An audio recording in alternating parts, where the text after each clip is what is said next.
right, boxing fans, it is an extreme privilege to be here today with one of my favorite fighters. Hate to say this, from 40 years ago. Used to love watching him on ESPN's Top Rank Boxing.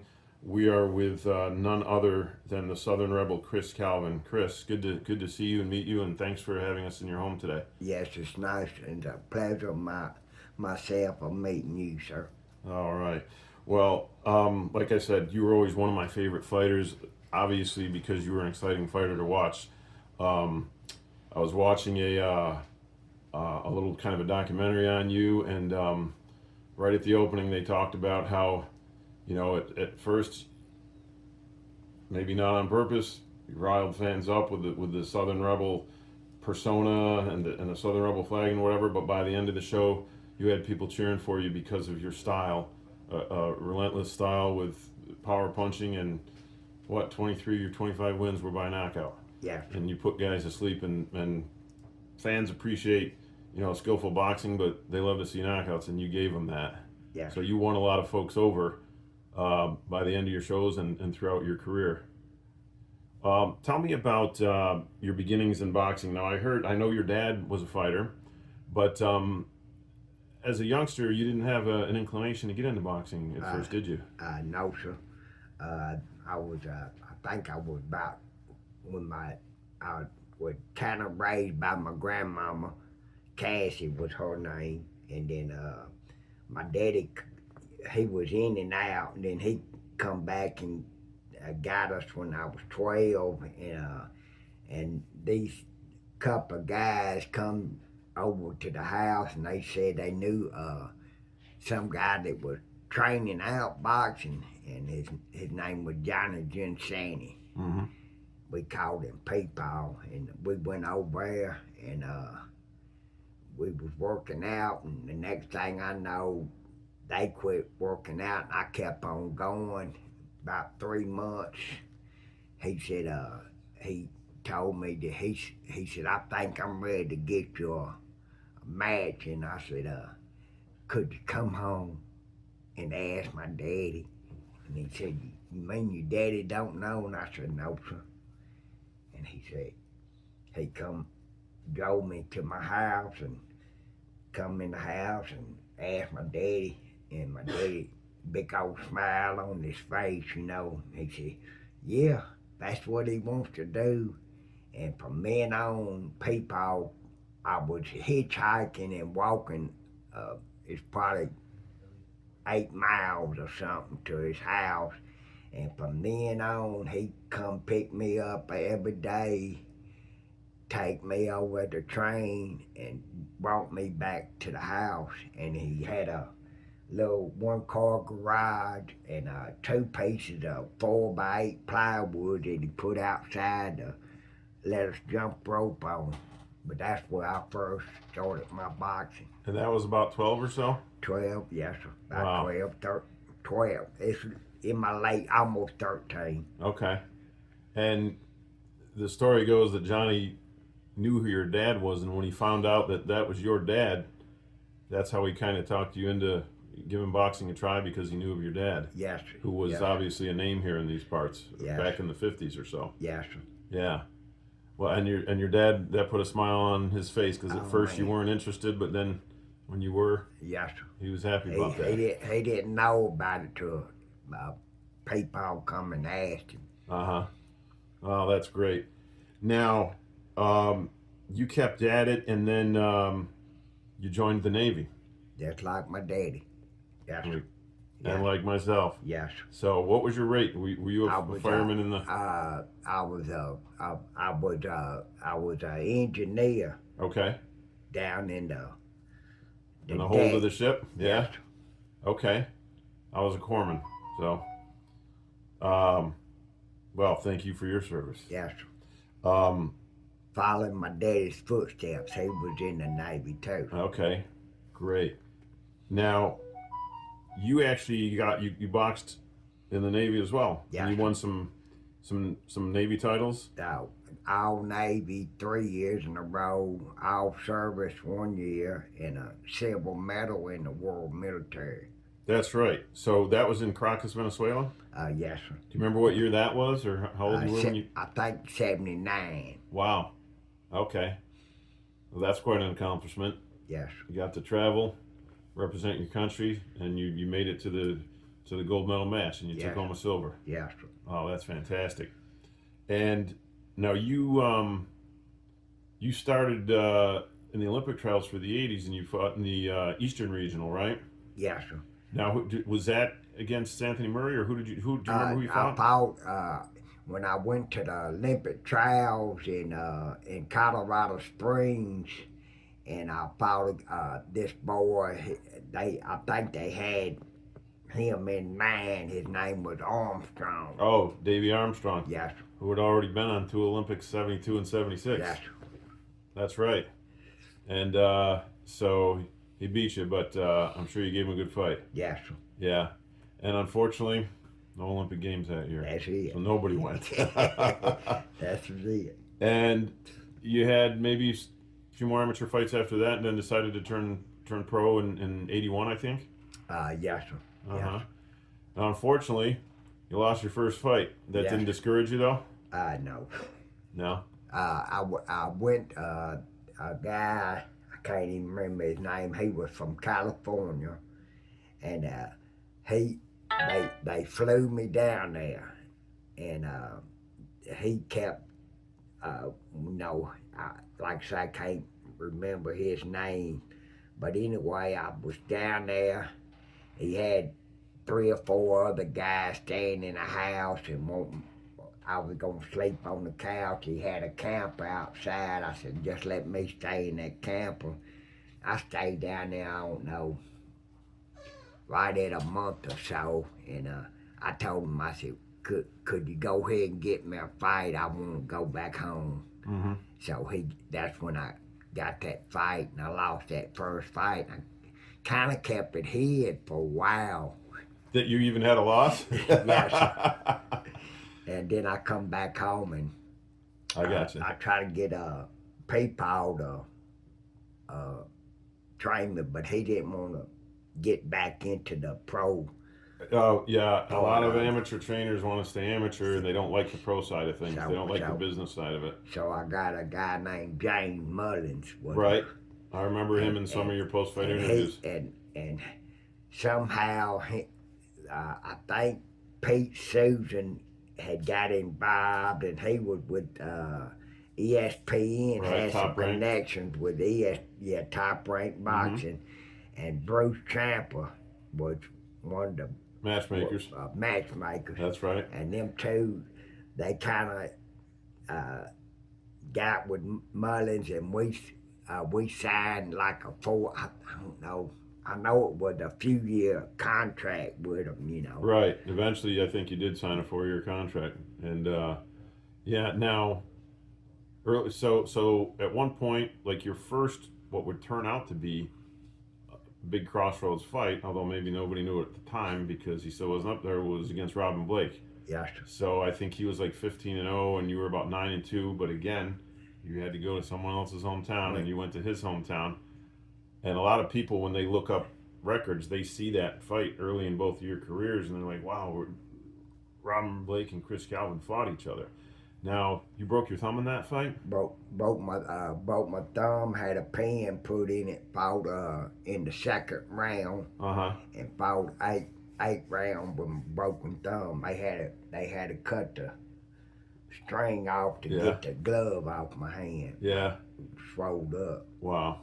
But you still felt you did well enough in that fight. Yeah, so I thought, being in his hometown and everything, I thought, I want to say it was a split decision, but I ain't really for sure. I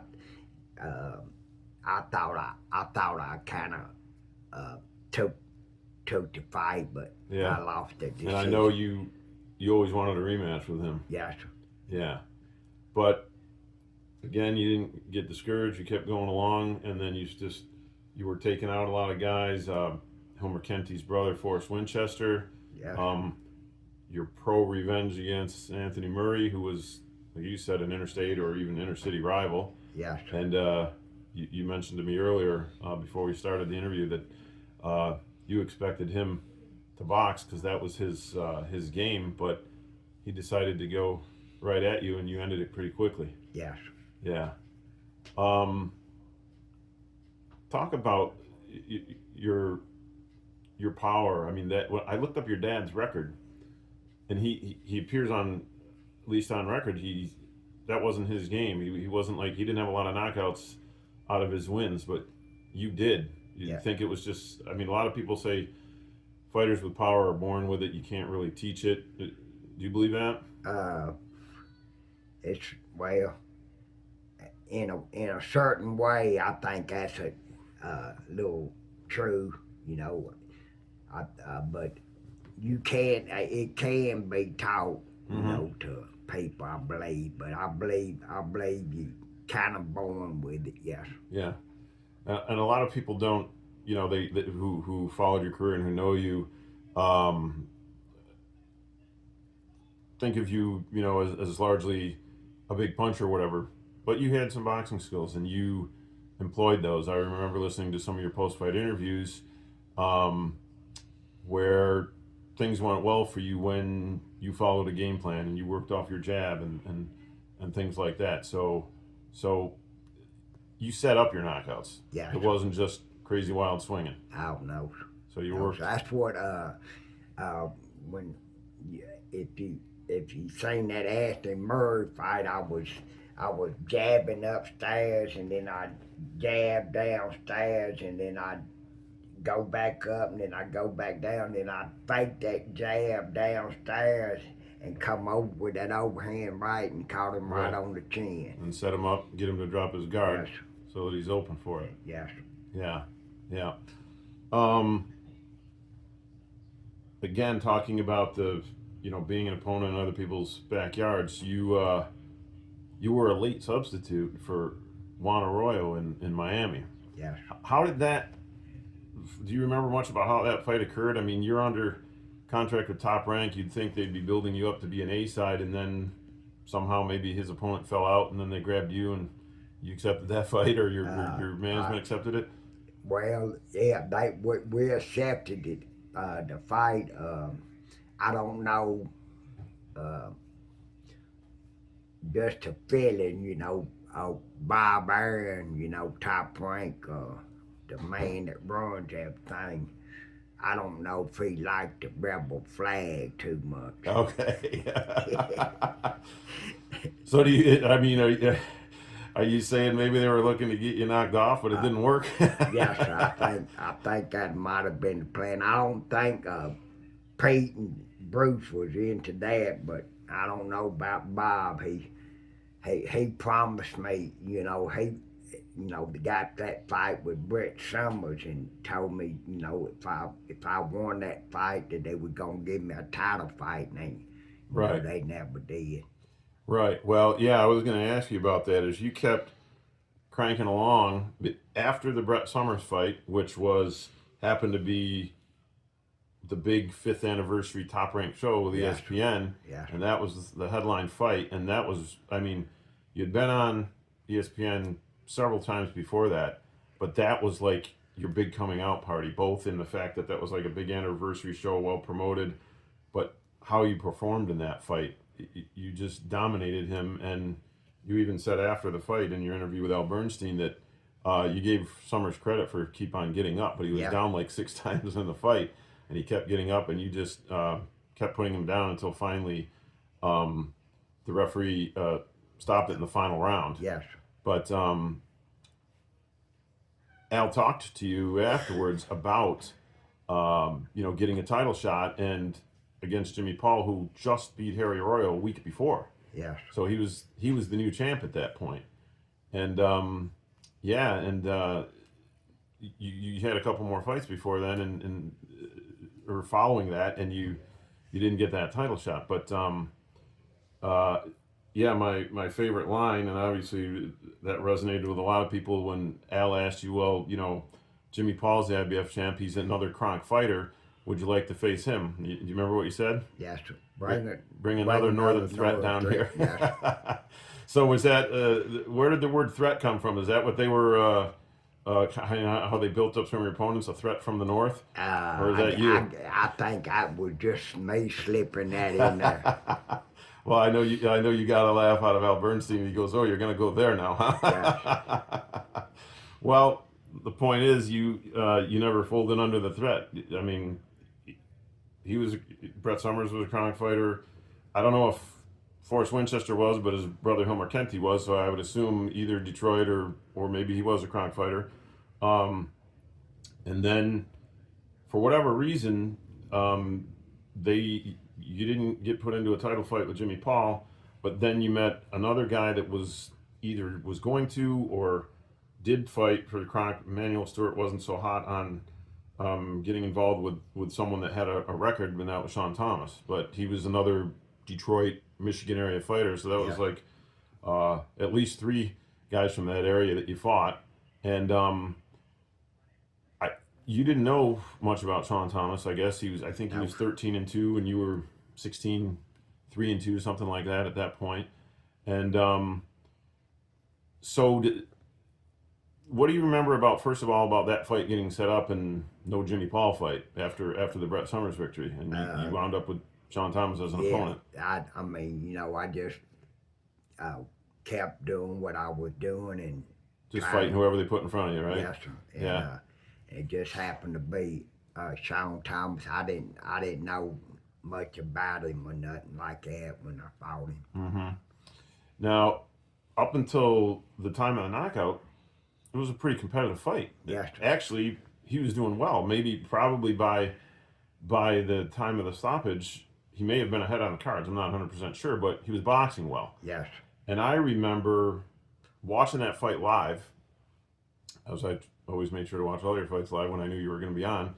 And to me, I don't know how you recollect that, but just watching it, I didn't think he, let alone what happened to him afterwards, but I was surprised that he didn't get up or that the ref stopped it, because having seen some of your other knockouts and how you really landed much more powerfully, to me it didn't seem, I know he went through the ropes, but it didn't seem like things landed like a one singular hard punch like that landed.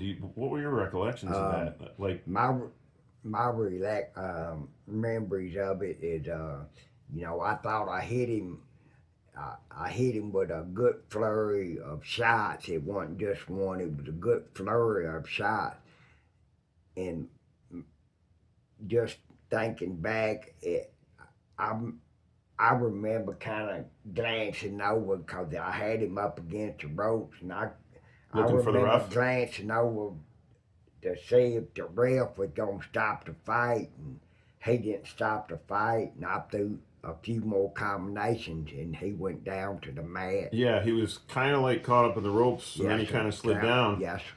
But, having had fights end before, where you stopped guys, to your recollection, did you feel like, that was a bad knockout, or that it was, that you'd probably felt like you'd hit other guys harder than that? I felt, I felt he was hurt because like I say, I hit him with some, instead of the one shot knockout, I hit him with them multiple times, and that's why I kind of looked at the ref because he was on the ropes, and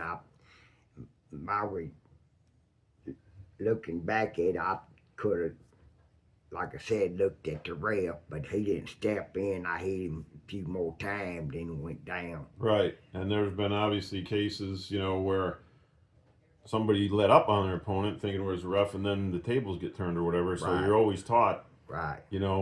Don't stop, and unless the ref gets in there, because you never know if you're going to get tagged in return, or maybe you let them off the hook and then they go on and win on points or whatever. So yeah. And then after that, obviously that that had to have affected you. I know other fighters that were in your same shoes as you after that, like Emil Griffith and Ray Mancini. It kind of changed their approach, maybe their mindset after that. You feel like that kind of happened with you, like for the remainder of your career? I believe it had a little something to do with it, because I think I I think when I fought Greg Haugen, I had him hurt in the first round, Yeah. and instead of staying on him like I usually would, I kind of backed Backed off a off for a little second. bit. Yeah. Yes, sir. And And I then, know he held, and he said up to that point, he had never been that hurt in a fight before, and he said he blacked out for a minute, and then he was able to move and then grab you, and you missed with your left hook, and he said if your left hook had landed, it would have been over for him, yes, and he was able to get out of that. But yeah, I've read and seen shows, especially about Emil Griffith with the Benny Paret fight, that it affected him. He had quite a good knockout record prior to that, and he did fight several years after that, quite a few years actually after that. But his knockout percentage went way down after that because it changed his style. He said he couldn't, maybe subconsciously, didn't really realize it, but he didn't go at other fighters the same way that he had prior to that fight. yes. So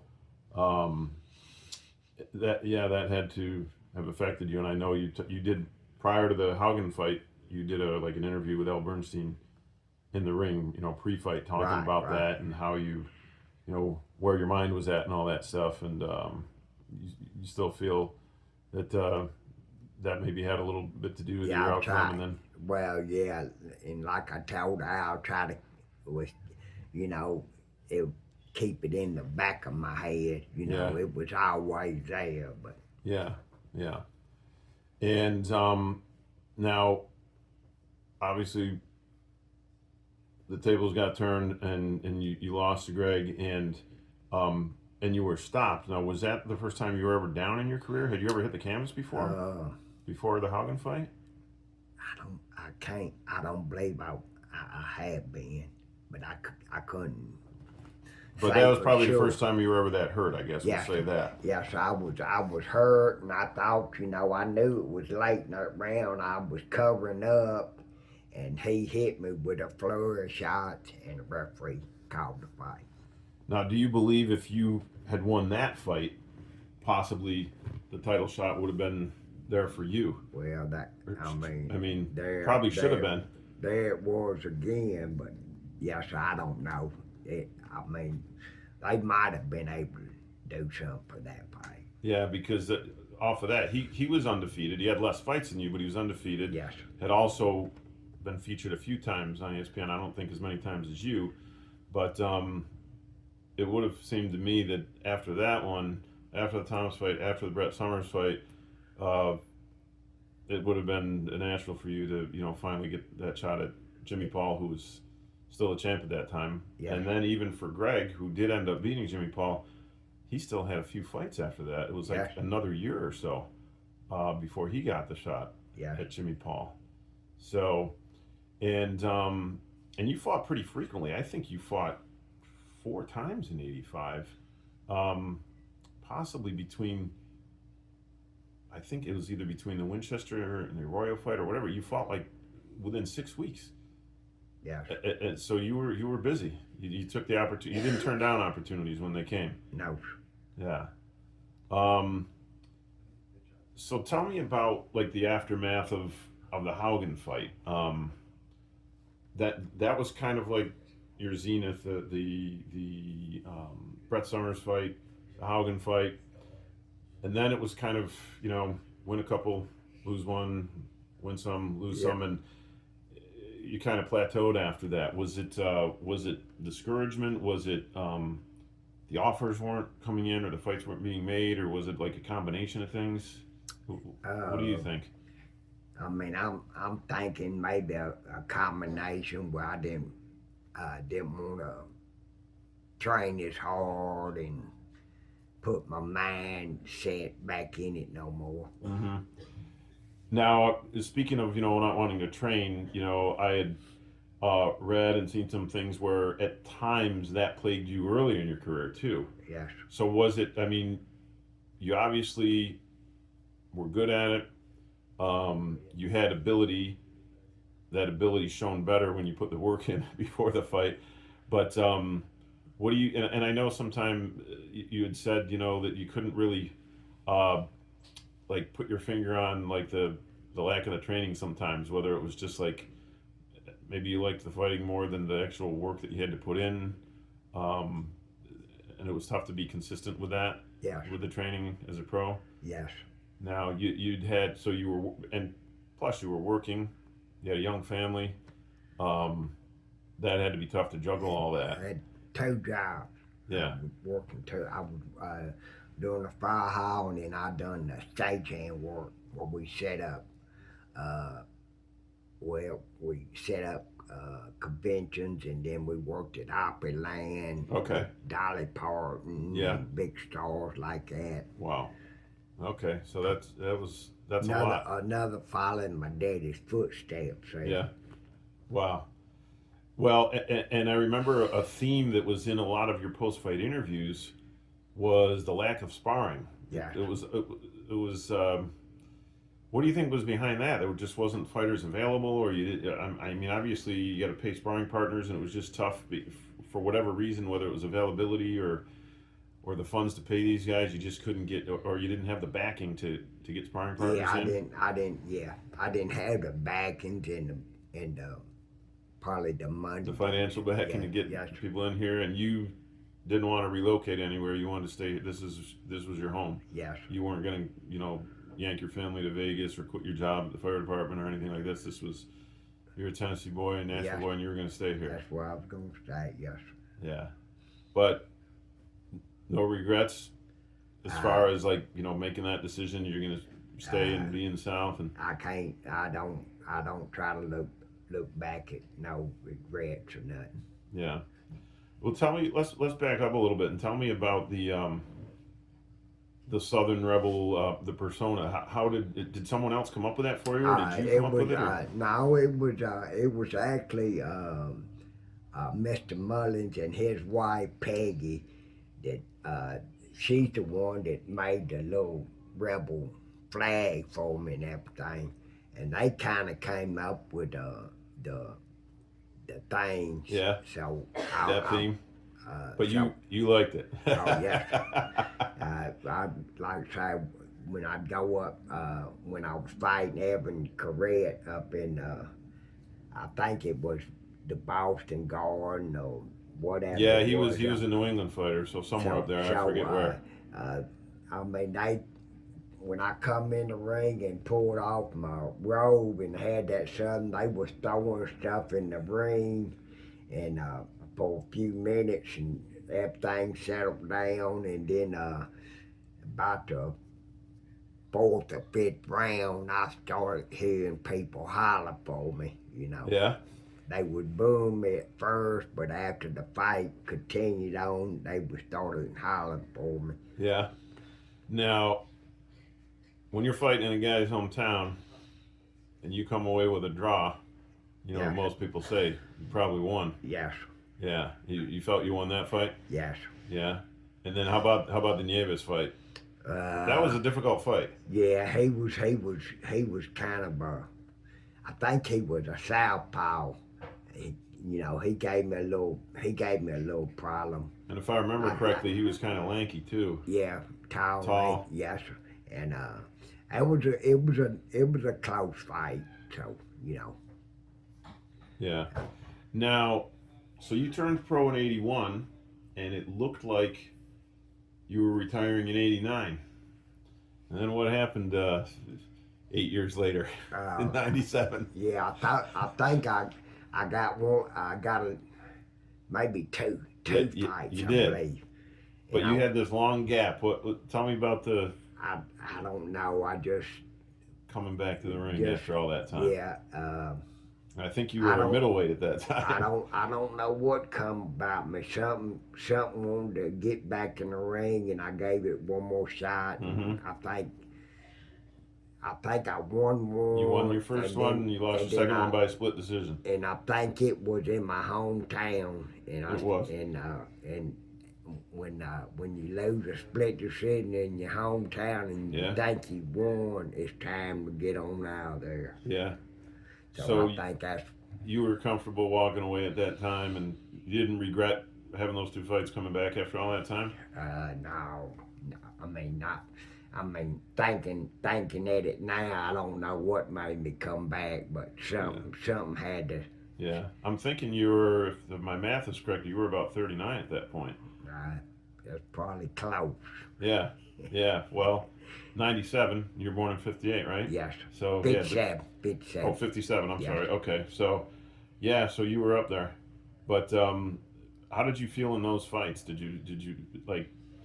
Was it like, oh, I've got that old feeling. I still have it, or was it? Do you feel like it was a struggle? I felt like it was. I still had it, but evidently I didn't. Yeah. Well, those guys. I mean, I don't remember exactly what their records were, but I know they didn't have as many fights as you, and obviously they're less experienced, and they were 4 rounders. Yes. So it was kind of maybe a distance that was good for both of you at that point. Them with their experience, and you having been out for so long. Right. Yes. Yeah. So you stayed on with the fire department afterwards. Yes. And you always used to give a holler out to Battalion 9 after all your. Battalion 9. Yeah, I was stationed. It was one of the business halls in Nashville, and they always helped me train and. Yeah, you had a heavy bag set up in the. Yeah. In the fire hall. In the fire hall, yes, and they kind of made me go run and do all my work, and they kind of stayed on me. Yeah, so you had the support from them. Yes. Yeah. Well, that was awesome to see you always give them a shout out after all your victories. Yes. Yeah. I even used that to try to find you. I'm trying to figure out, looking on the internet, where's Battalion 9 in Tennessee, but I couldn't find anything. So, but obviously they're still up and running. Yes. You still keep in touch with any of those guys? Well, since I've been late, the way that I got kind of pushed away from the government work, you know. Really? So it's been. I got 2 sons, and my son-in-law. They're firemen. Okay. It's still a good job. So the tradition continues. Yes. So, you know, I mean, I still see a few of them here and there. But as far as going to see them, I don't do much of that no more. Yeah, yeah. Well, thank you for your service in that also. That's a dangerous job, but you made a career of it relatively unscathed, I guess? Yes.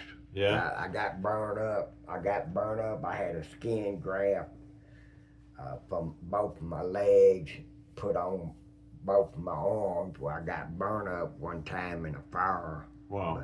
But other than that, it was. Well, dangerous work. Pretty nice. Yeah. Well, so how long were you with the fire department? 28 and a half years. Wow. Yes. That's a good career. Yeah, and that was so was that a city job? So city government? Government, yes. Okay. City metropolitan fire department, yes. All right.